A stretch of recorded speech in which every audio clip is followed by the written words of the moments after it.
Subtraction of fractions with unlike denominators. So in this example, we're going to take 2/3 and subtract 1/6. So the first thing we need to do is we need to find the LCD between those two denominators. So the least common denominator between 3 and 6 is found by the following. Well, is 3 a factor of 6? The answer is yes. So therefore the least common denominator between those two fractions is 6. Step 2, I'm just going to rewrite those fractions. So I have 2/3 minus 1/6. Step 3, I'm going to rewrite the fractions with the new denominators. Okay, and then we're going to take a look at 6. And when we divide that by 3, it's 2. So that means that 3 times 2 is going to give us 6. And then we're going to do the same thing to the numerator. So 2 times 2 is now going to give us 4. So the equivalent fraction of 2/3 is 4/6.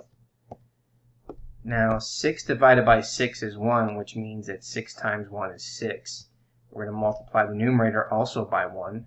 So 1 times 1 is 1.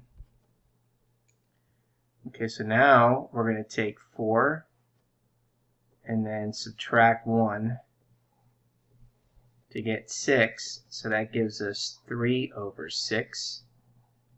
And then if we simplify this, this is 3 over the prime factorization of 6 is 2 times 3. So we can see that we have a common factor between that 3 and that 3. And so we have left in the numerator is 1 over 2 times 1, which is 2. So therefore the answer is 1/2. Okay, the next example, we have 7/10 minus 3/5. So let's first find the least common denominator between the two denominators. So the least common denominator between 5 and 10 is the following. Well, since 5 is a factor of 10, and that tells us that 10 is the common denominator. So let's rewrite the fractions to be 7/10 minus 3/5.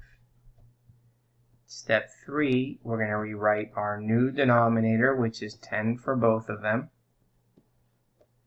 And so if we take 10 and divide it by 10, we know that's 1. So 10 times 1 is going to give us 10. We're going to do the same thing to the numerator. So 7 times 1 is going to give us 7. Now 10 divided by 5 is 2. So that means that 5 times 2 is going to give us 10. And so therefore we're going to do the same thing to the numerator. So 3 times 2 is going to give us 6. So now in step 4, we're going to take 7 and subtract 6 and then divide it by 10. And therefore our answer is going to be 7 minus 6, which is 1/10.